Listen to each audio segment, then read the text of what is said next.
Menino Moreno. Na rua do Esconde-Esconde mora um menino moreno que foi à praia sozinho quando caiu o sereno. Escondeu o coração na menor concha do mar, depois sentou na areia para ver a noite passar. Viu arraias e sereias procurando o sentimento que ele guardou direitinho na concha do esquecimento. Viu seus sonhos em navios, acesos em alto mar, indo a um país distante que se chamava Amar. Lindo poema, né? De Cristina Aragão. Pois bem, meus queridos, tudo bem? Oi, turminha do sexto ano, tô morrendo de saudade, mas a gente precisa hoje ficar distante para depois a gente ficar mais próximos e realmente se abraçar. É um tempo muito difícil, mas tudo vai dar certo. Pois bem, hoje eu tô aqui para fazer um apanhado do que foi a nossa primeira unidade. Nós vimos nessa primeira unidade 2 tipos de linguagem, 2 sentidos da linguagem e carta pessoal. Vou fazer um resumo bem legal para que tudo fique massa pra gente. Então, dentro da linguagem, que a linguagem é o mecanismo da comunicação, porque sem ela não tem como se comunicar, nós vimos 2 tipos de linguagem, a linguagem verbal e a linguagem não verbal. A verbal, aquela que eu utilizo através da escrita e da fala. Então, toda vez que eu mando uma mensagem, um e-mail, um zap para vocês, ou como agora estou falando com vocês, eu estou utilizando da linguagem verbal. Ou seja, toda vez que eu utilizo da escrita e da fala, eu estou utilizando da linguagem verbal. E a linguagem não verbal é aquela linguagem em que eu não utilizo da escrita e da fala. Epá, e agora a gente não se comunica? Claro que sim. Com o olhar, com imagens, com sinais, com códigos. É por aí. Lembra do homem da pré-história? Ele deixou grande importância para a história quando deixou gravado nas paredes das cavernas as pinturas rupestres. Ali foi uma linguagem não verbal. As placas de trânsito também é um exemplo de linguagem não verbal. A gente sabe quando o pai da gente vem ali dirigindo no carro e tá lá que ele é cortado ao meio, a gente sabe que ali não pode estacionar. O semáforo que vocês aprenderam lá no Fundamental 1, as cores e a importância do vermelho e o amarelo, do pare, atenção e siga em frente, é um exemplo também de linguagem não verbal. A Libras também é um exemplo de linguagem não verbal. A língua utilizada para os deficientes auditivos.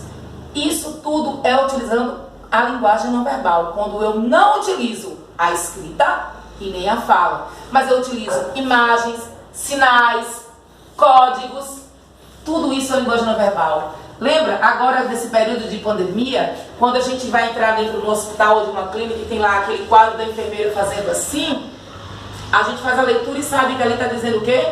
Silêncio. Ou seja, foi a utilização da linguagem não verbal, tá?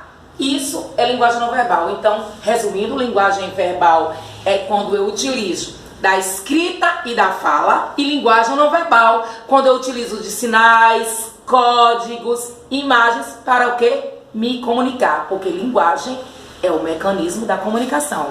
Beleza? Aí depois nós vimos 2 sentidos da linguagem, que é o sentido denotativo e o sentido conotativo. Denotativo, com o D na frente, olha o macete, D, de dicionário, é o sentido real da palavra. E conotativo, quando é o sentido figurado. Então, professor, qual é um exemplo aí de sentido denotativo?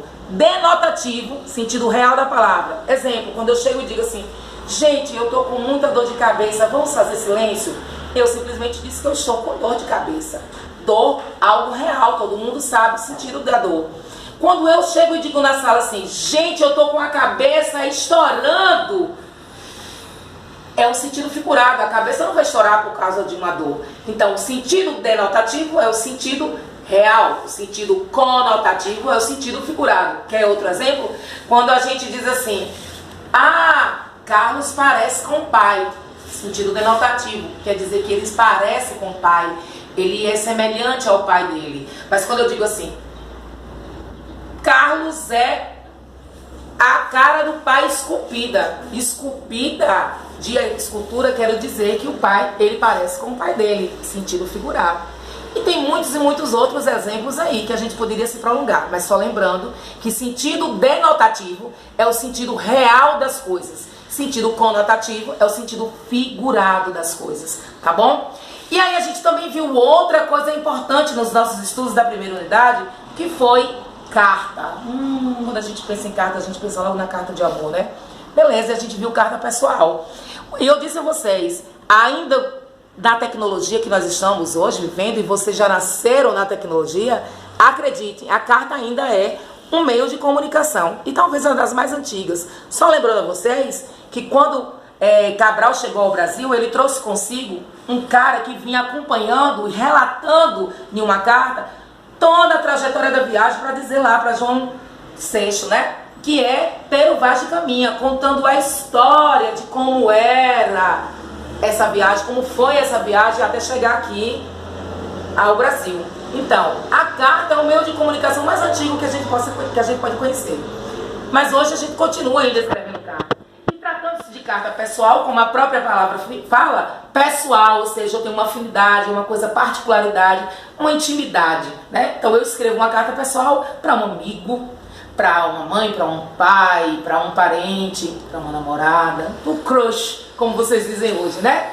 A gente fala muito próximo à carta, tá? Mas para conhecer a carta, a gente precisa conhecer alguns elementos estruturantes. O que é isso, elementos estruturantes? Elementos que compõem dentro de uma carta. O primeiro elemento estruturante que tem dentro de uma carta é local e data. Toda vez que eu vou escrever uma carta, eu preciso dizer de onde eu estou escrevendo e quando eu estou escrevendo. Fosse hoje, eu diria, estou escrevendo em Juazeiro da Bahia, exatamente no dia 7 de maio de 2020. Com certeza eu iria falar da pandemia. Mas bem, então o primeiro elemento estrutural é local e data. Eu preciso colocar lá o local e data, de onde eu escrevo para onde eu escrevo. Qual é o segundo elemento? O segundo elemento é a saudação. Como é carta pessoal, eu tenho aí a liberdade. Se eu estou escrevendo para um amigo, eu posso dizer: oi, miga. Oi, miga, sua louca. Oi, crush. Diga aí. Então, não tem problema a saudação na carta pessoal, porque na carta pessoal eu tenho essa liberdade de falar como eu quero. Então, saudação é o segundo elemento estruturante de uma carta pessoal. E depois, professora, qual é? Depois é o próprio corpo do texto. O que eu vou falar, né? Do que se vai falar. E eu acredito que vocês têm muita coisa para falar, porque a gente tá um pouquinho longe, né?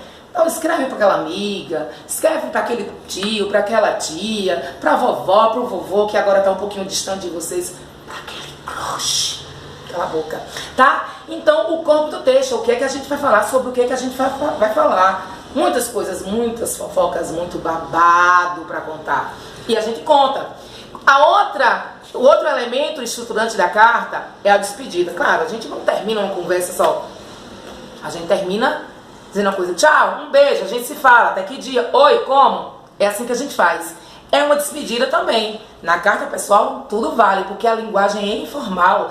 Não precisa estar seguindo regras gramaticais, tá bom? E depois da despedida a gente tem o outro elemento estruturante, que é a assinatura, porque a gente precisa assinar uma carta. Quem